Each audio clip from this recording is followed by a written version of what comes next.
which is the zakat al-fitr. Saudi. Inshallah.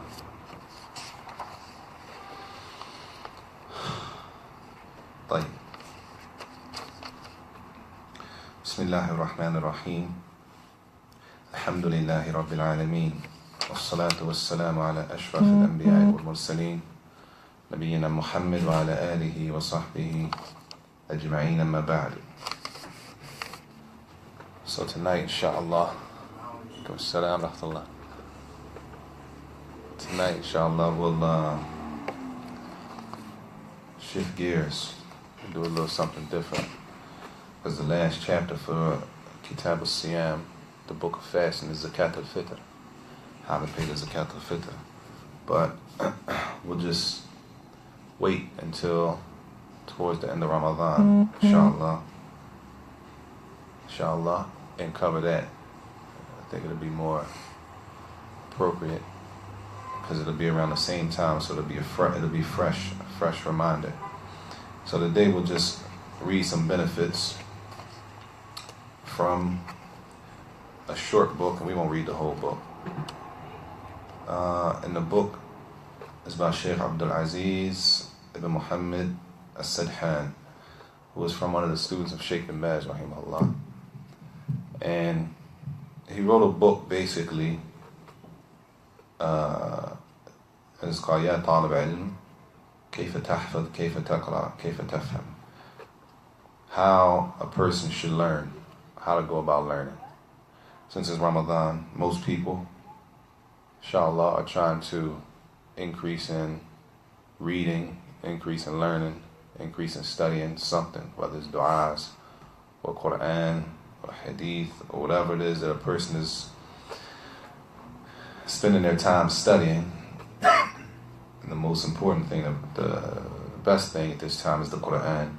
But whatever a person is trying to learn, whether it's Quran, ayat, du'a, that there's a certain way and there's certain things that should be present that a person should do in order to get the most benefit out of their time when they're sitting to study and learn.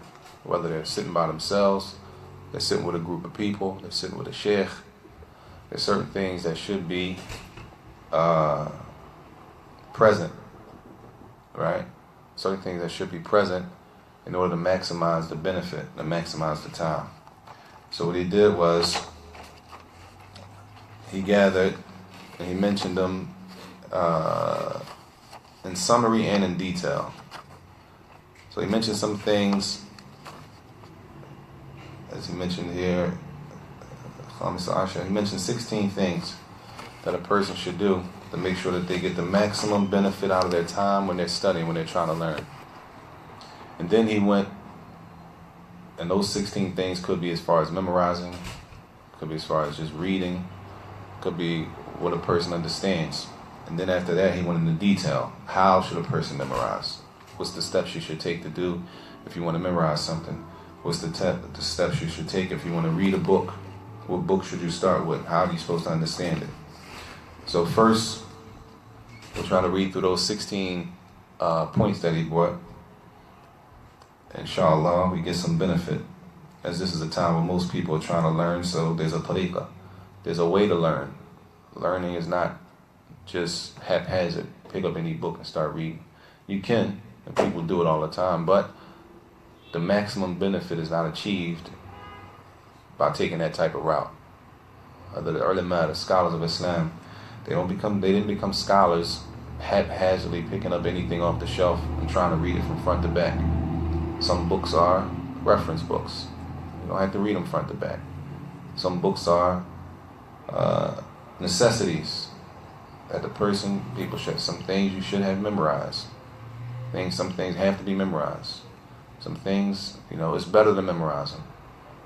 So learning is a way. It's a way to go about it. It's a minhaj. It's a way to go about it. And if a person doesn't take the proper road, the proper tariqah or minhaj of learning, they can spend a lot of time reading and really not get any benefit. It might not stick. Like, you read a lot of information, but it might not stick. And it might not be information that a person can really say that they really, really benefited and that is stuck with them to call it ilm. Well, a person might be well read, jack of all trades, master of none. So he starts here with some things that are inclusive. They have to be whether a person is memorizing, they're just reading, or they're trying to understand. So he says, Al-Amr al-Awwal, ad-Du'a. The first thing is that a person has to make dua. A person has to pray that Allah Jalla wa Ala makes it easy for them, whatever they're trying to do. Whatever they're trying to memorize, whatever they're trying to learn, whatever they're trying to understand, the ayat that they're trying to understand, the hadith they're trying to understand. He says, and yadu Allah da'iman, that a person always, that they always make dua. They always ask Allah to make it easy, or to give them the understanding, to make the memorization easy for them. He says, فَالدُّعَا بِفَضْلِ اللَّهِ تَعَالَى يَفْتَحْ مَا كَانَ مُسْتَغْلِقًا. Dua opens up things that before they may have seemed difficult to do. With the dua, Allah makes it easy. وَيُقَرِّبُ مَا كَانَ بَعِيدًا, and it brings close things that seemed that as though they were far away. It seemed like it was out of reach. But with sincere dua, Allah makes those things easy and attainable. He says, وَيَجْمَعْ مَا كَانَ مُفَرَّقًا, and it brings together those things that sometimes things might seem scattered apart. Sometimes information, it's just a bunch of information up there, but you don't really know how to connect the dots with it. But with dua, Allah Jalla wa Ala makes it easy. وَيُسَهِّلْ مَا كَانَ عَسِيرًا, and it makes something that was difficult, it makes it easy for Allah. If a person makes dua and they ask Allah Jalla wa Ala to make it easy for him to memorize something, to make it easy for him to finish this book during Ramadan, right? People set goals at the beginning of Ramadan. I want to finish this book. I want to finish this book by the end of Ramadan. Tayyib. First thing is to make dua. Ask Allah to make it easy to finish the book. Because a lot of times we get busy with things other than the goal that we initially set. So the first thing is to make dua. وَالْكَلَامَ عَنِ الدُّعَى وَشَأْنِهِ أَمْرٌ عُنِيَ بِهِ أَهْلِ الْعِلْمِ. That the ulama, in making dua, the seriousness and the level and the status of dua is something that the ulama, the people of knowledge, they gave a lot of attention to. A lot of attention to dua. Sitting, making dua, especially after the salawat, the 5 daily prayers. وَأَفْرَدُوا فِيهِ مُصَنَّفَاتٍ مُسْتَقِلَّةٍ. And they even wrote books specifically dealing with a dua, the chapter of dua, explaining the dua, the importance of dua, when are the best times to make dua. So dua is something serious that the ulama, the scholars of Islam, have given attention to, past and present. He says, وَالشَّاهِدْ مِنَ الْمَقَاءِ أَنَّ طَالِبَ الْعِلْمِ مِنْ أَهْوَجِ النَّاسِ إِلَى الدُّعَاءِ. That the person who wants to learn, whatever the person's trying to learn, whatever surah it is, whatever dua it is, if it's Arabic, if it's nahu, if it's hadith a person's trying to memorize, if it's something they're trying to understand from the religion, it says that this person, this type of person, they are from the people who are in most need of making dua to Allah Jalla wa Ala. They're in need because the tawfiq, the understanding of the information is from Allah Jalla wa Ala. A person can have a bunch of things memorized but not understand it. Right? A person could have the raghba, they can have the desire to learn, and the opportunity never opens up. Right? But with dua, and this is why it says the one who is seeking to learn, they are the ones who are in most need, because there are a lot of factors that have to be keyed in for a person to be able to really benefit. You need time. You need time. Number one, niyyah, and these are the things he's going to mention, intention.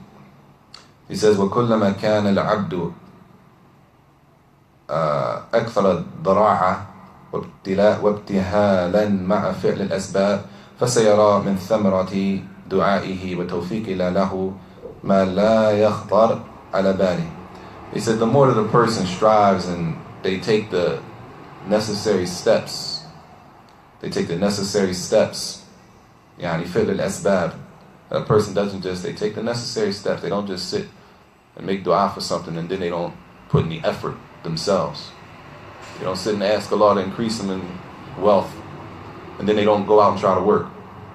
They make the dua for Allah, and then they make dua that Allah increases them in wealth, and then they go out and they try to work. Right? They do something. They do some action from themselves. And he says the person who does that, that they sit and they strive and they struggle, that they'll see the fruits of their dua and the tawfiq is from Allah Jalla wa Ala, that they might not even know how it even happened. So he says, firstly, that a person makes dua. Al-amr al-thani, secondly, al-ikhlas fil maqsid, that a person has sincerity in their intention. The intention, what is the intent of learning that surah during Ramadan? Why? Why does a person want to learn this surah during Ramadan? Tayyib? Why does a person want to learn that hadith? What's the intention behind it? Huh? Assalamu alaikum. And while we were on the subject of reading, and before you move into something else, I wanted to ask the question about, like in the Surah Iqra, where the Prophet Muhammad sallallahu reveals to us, read in the name of your Lord, or is that Allah? Allah. That's the kalam of Allah. Yes, the Quran. Okay. Revealed by the Prophet Muhammad sallallahu alaihi wasallam. Right? Revealed by? Well, in let's say revealed to Muhammad sallallahu alaihi wasallam. Inspired. Yeah, revealed to Muhammad sallallahu alaihi wasallam. Unzila, right? Yeah. It was revealed. Yes, it came down.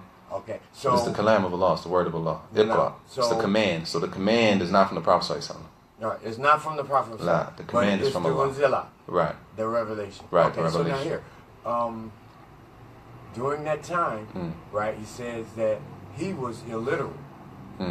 Right? So were the people around him, because this is during a period of a state of Jahiliyyah, right? Jahiliyyah. So were they illiterate as well, or were they educated, or was he just singled out, well, not singled out, but, you know, one out of a million, for lack of a better number. At what? That didn't, at being that illiterate. were considered to be illiterate?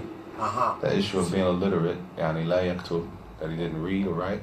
He didn't read or write, right. So that's not a naqs though, that's not a deficiency. Okay, so it's not a deficiency in the Prophet sallallahu alaihi wasallam. But it proved to be a benefit. Right. As you show, the fact that he didn't read or write that wasn't something that prevented the revelation. That wasn't something that prevented Allah Jalla wa Ala from choosing him to be the messenger. You see? Right. The fact that he was what we say illiterate wasn't something that prevented the revelation from going to him. Right. So it's not something that should be looked at as something negative, but that's an issue in the whole self. I don't want to go to that's a whole thing. Inshallah we deal with it. Inshallah. طيب. So الأمر الثالث الإخلاص في المقصد. What's the intent behind the person? Whatever they're trying to learn. Whatever they're trying to learn. There's a lot of things that people try to, the goals, the aspirations on Ramadan are high. So a person may want to read from this to this, but the first thing it has to do is check their intention. He says, لا تنتظر مدح المادحين. That a person is not waiting for people to praise him. A person is not waiting for people to praise him for whatever they're trying to learn. He's not waiting for the people to be amazed. He's not looking to amaze people by learning something. That shouldn't be the intention. He says, فَهَذِهِ مِنْ أَوَّلِ مَهَالِكِ وَالْمَعَاصِي فِي طَرِيقِ كُلِّ عِبَادَةٍ. This is the first thing that destroys a person. From the first things that destroy a person when they're doing worship is fasad al-niyyah, that their intention is not correct. Their intention is not for Allah Jalla wa Ala, but they're looking for either some praise from another person. They're looking to shine in front of somebody else, amaze people with something, or they're looking for something from the creation. And this, he says, is from the first things, from the first act of disobedience. Fi tariq kulli ibadah, any type of worship, not just learning. Could be in the salat, could be in fasting. That the intention is not correct. He says, وَبِالْأَخَص طَلَبِ الْعِلْمِ. Specifically when a person is trying to learn. Specifically when a person is trying to learn, لأنها إبادة متعدية إلى من يسمعها ويقرأها ومن تبلغه. He said because this, what they learn, is going to go past themselves. So if their intention is not correct, right, and they feed, the student usually feeds off the teacher, right? He says it goes off to people who are going to hear. They're going to hear what the person says. So a person may learn during Ramadan a dua, or 5 du'as, or 10, whatever a person seeks to do. And they may go from there, but what if the intention isn't right? It's of no benefit. If the intention of learning the dua isn't correct, then it's of no benefit. He said your intention should be maradatillah, to please Allah Jalla wa Ala. To please Allah Jalla wa Ala is the intention, not to please people or to show somebody how fast you can memorize something, right? Or some praise that people say, man, they memorized this in this amount of days. The intention should be seeking Allah's pleasure. He said, and at this point, shaitan, the devil, plays, or he tricks people at this point. This is an issue where he says, وَهُنَا أَمْرٌ لِلشَّيْطَانِ فِيهِ نَصِيبٌ. The shaitan at this point has an angle on people, right? He says, وَهُوَ أَنَّ بَعْضَ طَلَبَةَ الْعِلْمِ إِذَا عَالَجَ نِيَّتَهُ مِرَارًا قَدْ يغلبه الشيطان فيصده عن طلب العلم والسعي في تحصيله. So at this point, a person, they're trying to learn, so they're trying to make sure their intention is correct. Right? So they keep going back, checking their intention. طيب. He said, but sometimes the shaitan might distract them. Right? Everybody's human. The shaitan might distract them. And sometimes the shaitan may distract a person so much that a person decides to stop. They say, I'm going to just leave that alone because I don't want to. So they stop altogether. They stop trying to learn altogether. And this is from, as he says, he says that the ulama say that إن هذا من أعظم تلبيس الشيطان على طالب العلم. That this is from the greatest tricks that the shaitan puts on a person who wants to learn something. That your intention is not right. Your intention is not right. So you check your intention, you go back and you play back and forth with your intentions, and the person say, never mind, I just stop. I'm going to just leave it alone. And then the shaitan at that point has defeated the person. He says, فَعَلَيْهِ أَنْ يُخْلِصَ النِّيَّ لِلَّهِ وَيَجْتَهِدْ فِي ذَلِكَ. He says, so a person has to just make the intention for Allah and be strive hard in that. Make sure that that's constantly the intention. That the intention is never to,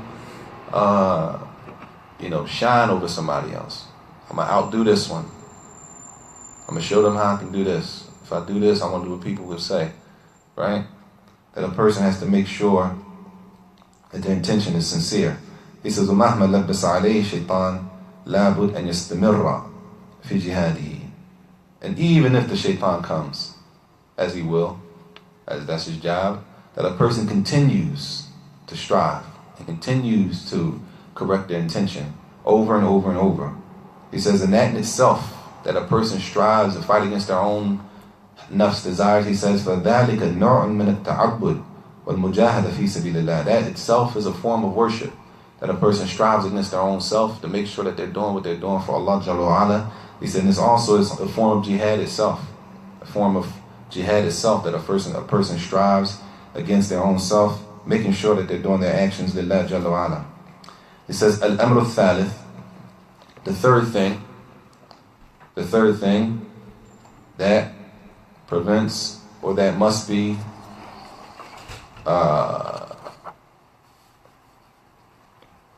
present for the person trying to learn. He says, Al-Ma'asiyah, Ijtinab al-Ma'asi, staying away from sinning, disobeying Allah Jalla wa Ala. Staying away from sinning, staying away from disobeying Allah Jalla wa Ala. He says, Al-Ma'asiyah Ma'tib. Disobedience destroys a person. Disobedience destroys a person. And it is an obstacle. It's an obstacle in the course, in the path of a person that prevents them from reaching any type of good. Disobeying Allah Jalla wa Ala, sinning. And the person who's trying to learn, since it's a time of learning, Ramadan is generally a time that most people try to learn something new, right? From the first day I say I'm going to read this, I'm going to learn this Ramadan, and people set their own goal. He says this person who's trying to learn ينبغي أن يكون أحرص الناس على ترك المعاصي وعدم قربها, that this person should be the first of people. They should be the first of people to stay away from disobeying Allah Jalla wa Ala, or even going near disobedience. As ilm, knowledge is not gained just by a person's their own doing, but it's from the tawfiq of Allah, that Allah blesses a person with knowledge. And this is why you see different levels of scholars, you see different levels of students of knowledge, and he's going to discuss that a little later.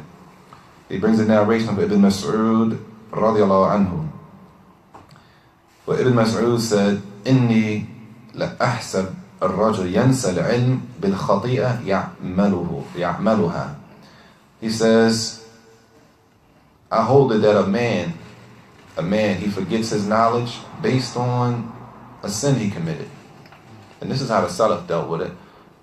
They looked at the sin. Sinning wasn't something it was in.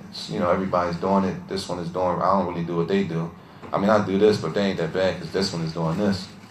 They didn't just belittle sins. They held sins to be something heavy, to the fact that, as Ibn Mas'ud said, knowledge is lost due to a person committing sins. And then he brings another narration where a man said about Waqi'. And Waqi' was the sheikh of Imam al-Shafi'i. Imam al-Shafi'i, rahimahullah. Imam al-Shafi'i, his sheikh, his name was Waqi'. So a man said, رأيت وقيع ibn Jarrah وَلَمْ يَكُنْ بِيَدِهِ كِتَابٍ. He said, when I used to see Waqi', I wouldn't see him holding a book. Never see him holding a book. Waqi'. He says, وَكَانَ يَحْفَظْ مَا لَا نَحْفَظْ. But he would memorize all of this stuff that we didn't memorize. Never had a book with him, but he would memorize everything that we didn't memorize. He says, فَعَجِبْتُ مِنْ ذَلِكَ فَسَأَلْتُ. He says, so that amazed me. I was amazed at how he could memorize so much. He never has a book with him, and we couldn't memorize it. He says, so I asked him about it. وَقُلْتُ يَا وَقِيعْ لا تحمل كتابا ولا تكتب سوادا في بياض وتحفظ أكثر مما نحفظ. He said, Waqi', I noticed you don't carry a book. You don't carry books. You don't write down anything on paper. I don't see you write anything on paper. But you memorize more than we memorize. It's the Salaf. You memorize more than we memorize. فقال وقيع وقد أسر في أذن علي. And the man's name is Ali. So Waqi', he whispered in Ali's ear, and he said, يا علي إن دلتك على الدواء النسيان أتعمل به. He said, Ali, if I told you the cure for forgetfulness, this is what he asked the man. I see that you remember. If I told you the cure for forgetfulness, right? If I gave you the medicine that cures forgetfulness, would you take the medicine? The man said, Ay wallah. He said, Wallahi, I'll do it. If you give me the medicine that I don't forget, these are people who, those people, the people who preserved Islam so that we have today. Imam Shafi'i and people who were with him. But the man, قلت أي والله. He said, Wallahi, I'll do it. فقال ترك المعاصي. ترك المعاصي. Leave off disobeying Allah Jalla wa Ala. Leave off sinning. Stop sinning. He said, فوالله ما رأيت أنفع للحفظ من ترك المعاصي. Imam Shafi'i said, Wallahi. Imam Shafi'i said, Wallahi, I haven't seen anything more beneficial for a person's memory more than leaving off disobeying Allah Jalla wa Ala. The most beneficial thing a person can do for their memory is that they stop disobeying Allah, that they don't sin, that they strive to stop sinning. And therefore there's a famous piece of poetry that Imam Shafi'i said. His teacher was, what was the teacher's name? I know it, but I can't. How you pronounce it? I missed the question. Teacher's name? Waqir. Wakir. Waqir. Waqir. Wow. Aywa. Waqir. Wow, kaf, ya, ayn. So he has a famous line of poetry where he said, and this was Waqir, that was Waqir's statement, that a person should, the best thing a person can do for their memorization, for their memory, is to leave off disobeying Allah, to leave off sins. Minimize sins, and this will increase a person's memory. So Imam Shafi'i has some lines of poetry. He says, Shakotu ila Waqir su'a al-hifzi. Su'a hifzi. فأرشدني إلى ترك المعاصي وقال اعلم بأن العلم نور ونور الله لا يؤتى لعاصي. He said, I complained to my teacher, his sheikh. He went to his teacher, he complained about his weak memory, Imam Shafi'i. His memory was... Yourself right here. Huh? Hey. He went to his teacher and complained. He went to his teacher complaining, my memory is weak.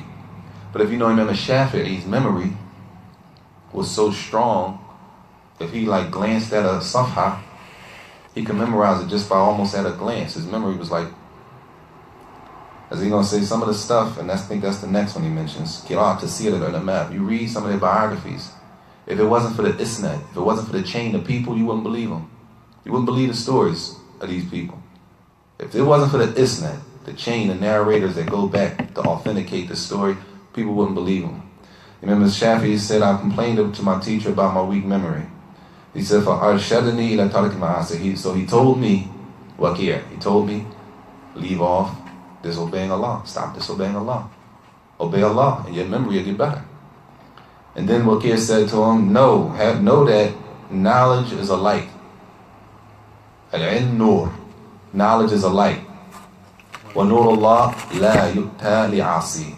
And the light of Allah is not given to a sinner. Knowledge is a light, and the light of Allah will not be given to a sinner. And this is the advice that Waqir gave Imam Shafi'i, rahimahumullah. Tayyib.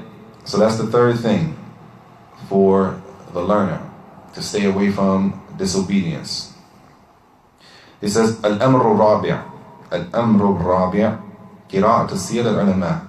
That a person reads the biographies of the ulama. And this is a heavy one. And we used to just read through the biographies, and some stuff is like, as he says, هذا الأمر من أنفع الأمور. This is from the most beneficial things that will help a person in their learning, as it increases the raghba, increases the desire. When you read their stories and see what they went through, it increases your desire to want to do something. You say, I got to do something. I'm out of pocket. I got to step it up. I just have one more. You You sparked so much in my head. So back to intention and double checking and rechecking your intention when learning, right? What popped in my head was Surah 31, Luqman, ayat 17, and it says, Allah subhanahu wa ta'ala says, how do not walk through the land in boastfully, proud, or arrogantly. I would assume that we're talking about like with that which you think you know. Right. Exactly. And that's 61 Al-Saf. Al-Saf. Al-Saf. Right. Both, kind of gives us a guidance in our intent, in the learning process, right, from the words of Allah subhanahu wa ta'ala. Right. It's the Quran and Sunnah that guides you to humility. The more a person learns, the more humble you become. So an arrogant person is a sign of a lack of knowledge. It's not a sign of knowledge. Knowledgeable people don't behave arrogantly. Right. Generally, not people with knowledge, they don't behave with arrogance. Right. So that type of behavior as a sign of a lack of knowledge or a lack of understanding. Of a person might have a lot of information, but they don't know, they might not understand it. It's like a person can memorize the Quran from cover to cover, but they might not understand the Quran, they might not understand it. They know how to recite it. It doesn't necessitate that they're a scholar. It doesn't necessitate they have knowledge of what the ayat means. What does this ayat point to? What is this ayat a dalil for? They just know the ayat says this verbatim. It's possible. Right? Right. So the knowledge is it takes a little more. It's a little more. It's a ni'mah from Allah Jalla wa Ala. Question. Can a person become a student of knowledge at old age? Yeah. Like 30, 40, 50? That ain't old. Yeah. Some of the Sahaba were old. Some of the Sahaba were old. Not everybody is young. And even the universities, at least in Saudi, the age limit was 25. Back when I was, yeah, it was. It was 25. And then when I left, it was 23. They had changed it. I heard they changed it back to 25. But to them, 25, after 25 was old. Right? 25 was a wrap. I mean, it wasn't a rap, but according to their nizam, their system, like that. Scholarships and all that. Yeah, for their system. But it was people go there. And I seen old men sitting in the haram. Durus. Talking about old. 70s, 60s, 70s, sitting at the feet of the scholars learning. The person, like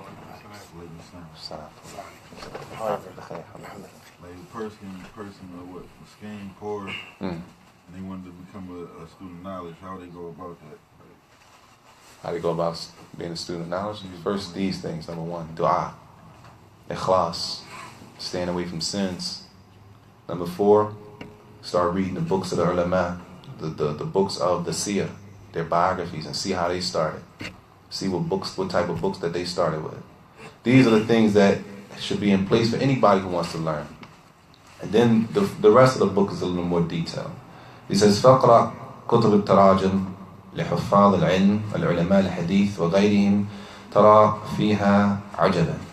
When you read those books, you read those biographies, you're going to find stuff in there that are just like, that's impossible. How do you do that? How does a person do that? How does a person complete the Quran? How does a person complete the Quran in Ramadan?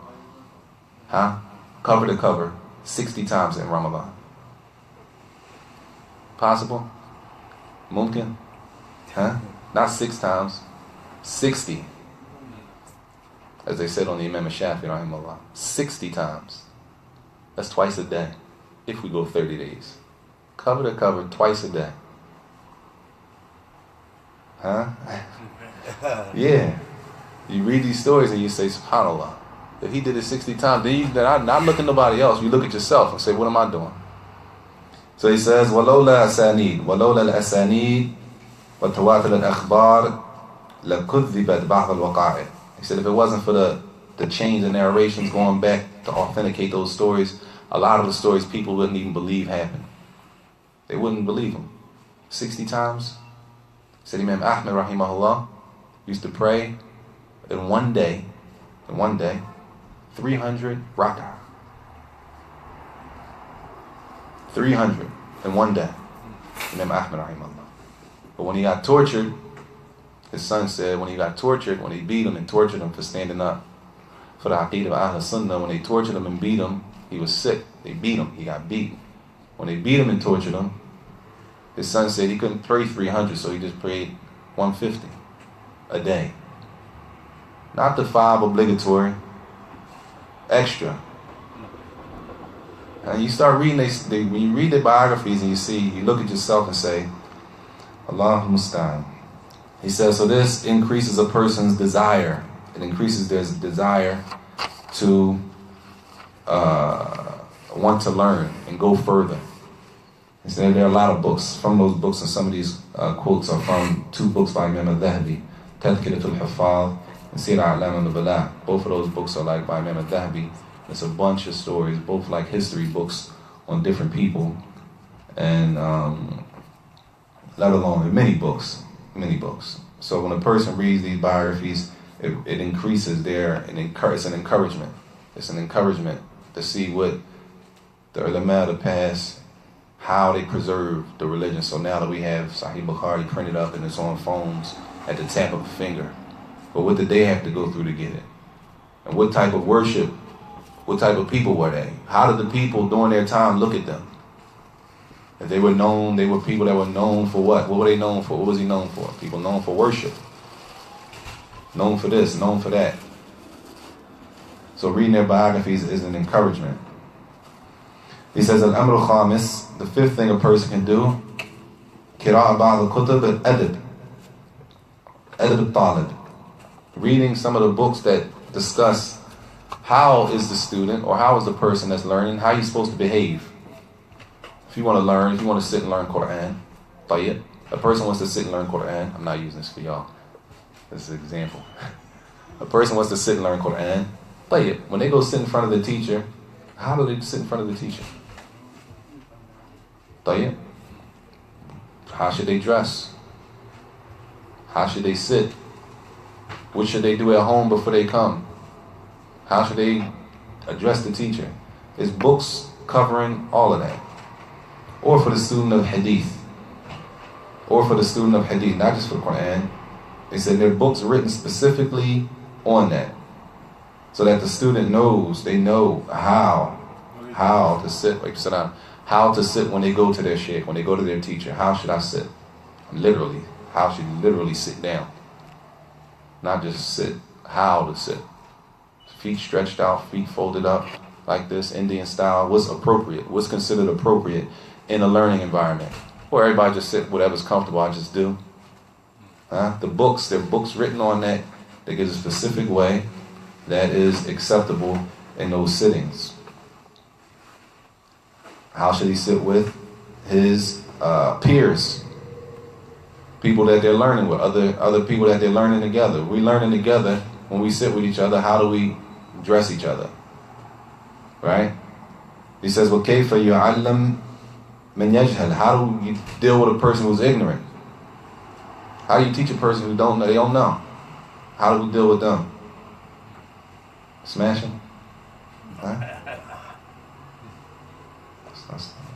كيف يتعامل مع أهل بيته. How do you deal with the people inside of his house? He has to teach his family. Sometimes that's a test in itself. He said, وَهَكَذا. So these books deal with those type of things, and there's a lot of famous books like Jami' al-Akhlaq al-Rabi wa Adab al-Sami al-Khatib al-Baghdadi. He mentions a couple books here, and some of these narrations are from those books. Al-Amr al-Sadis, مجالسة المتميز في حفظه وفي فهمه وفي قراءته. Sitting with people who you see to be better than you. Not sitting with people that are less than you, or that you might know they know less than you. Finding people, seeking people out that you see to be stronger than you in their memorization and their understanding. So you see somebody, as he says, مَنْ تَرَى حِرْصَهُ عَلَى طَلَبِ الْعِلْمِ. You see somebody who they are diligent with trying to learn. So you stick to them. He says, ذَلِكَ لِأَنَّ أَصْحَابَكَ لَيْسُوا سِوَاءً. That the people, that your companions are not all on the same level, that we already know. Everybody's not on the same level as far as what they know, the knowledge, and how they implement the knowledge, what they memorize. Everybody's on different levels. فَهُمْ يَخْتَلِفُونَ فِي إِنَايَتِهِمْ بِالْعِلْمِ حِفْظًا وَفَهْمًا وَقِرَاءَةً وَمُحَافَظَةً عَلَى أَوْقَاتِهِمْ. So they differ in how much knowledge they possess, how much they memorize, how much they understand. He said they even differ how much they read. They even differ on how they preserve their time. Some people don't know how. They have bad time management. Some people have good time management. He said you look to the person that's stronger than you so that you can benefit from those things that they might do better than you. He says, I think that kind of covers, fell in another one. He says another one, Al-Amr, and this one is number 9, as we're going to stop in a couple minutes. Al-Amr al-Tasi, Tartib al-Awqat. Tartib al-Awqat. Organizing your time. Organizing your time. And before that, he says looking at those people around you, seeing what level they're on. He says you might see a person younger than you, قَدْ حَصَّلَ أَكْثَرْ مِنْكَ عِلْمًا. He's younger than you, but he gained more knowledge than you. He knows more than you. It's possible. There's nothing to be ashamed about. There's nothing to be angry at the next person. It's the reality. Somebody younger than you might have more knowledge than you. He says, وَسَتَرَىٰ أَنَّ هُنَاكَ مَنْ يَفْتَقِدْ ضُرُورِيَاتٍ.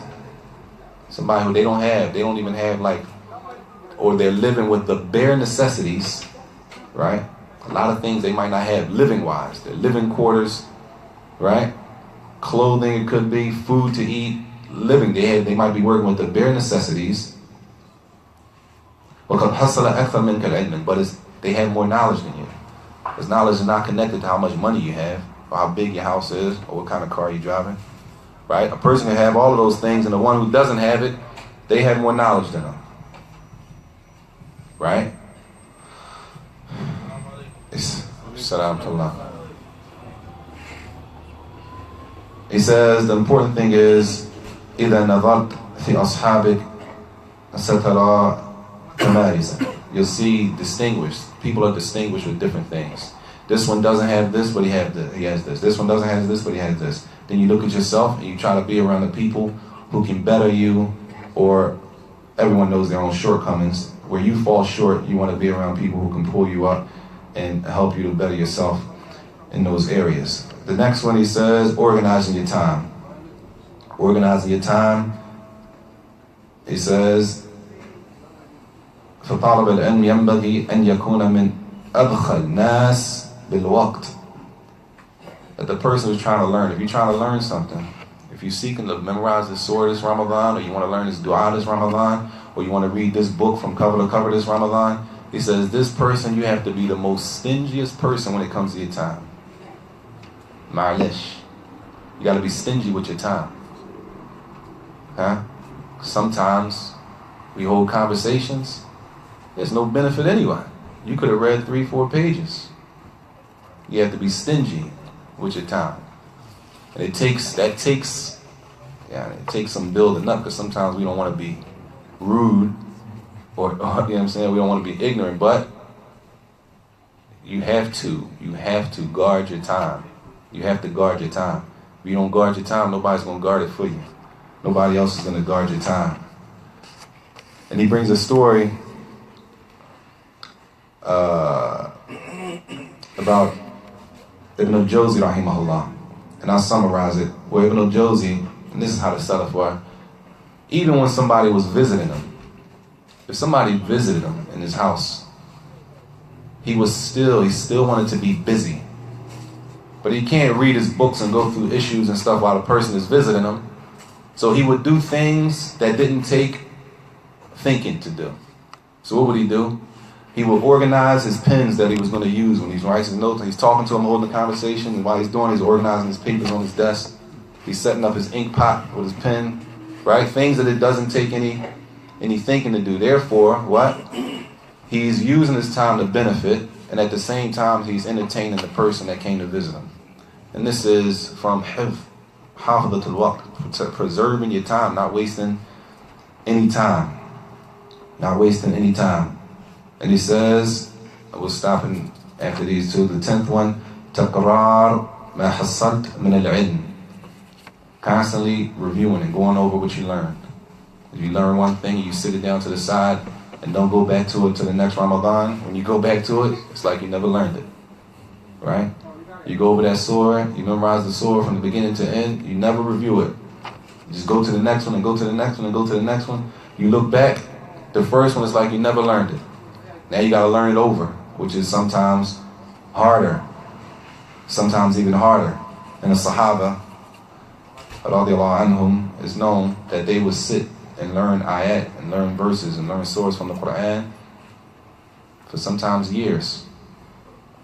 Sometimes years. It says, وَرَضَ أَنَّ ابْنَ عُمَرَ رَضِيَ اللَّهُ عَنْهُمَا مَكَثَ بِضْعِ السِّنِينَ فِي حِفْظِ سُورَةِ الْبَقَرَةِ. So Ibn Umar, Abdullah bin Umar, the son of Umar ibn al-Khattab, says narrated that he sat to learn Surah Al-Baqarah for a few years. A few years in Surah Al-Baqarah. Right?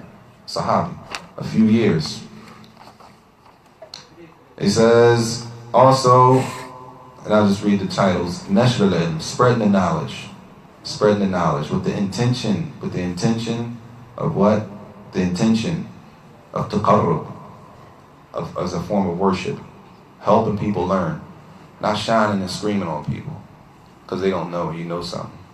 If you memorize the hadith or ayat or dua, now you gotta, scream on everybody who don't know it. Helping people who don't know. He says also, kathrat al-shukr, constantly thanking Allah Jalla wa Ala.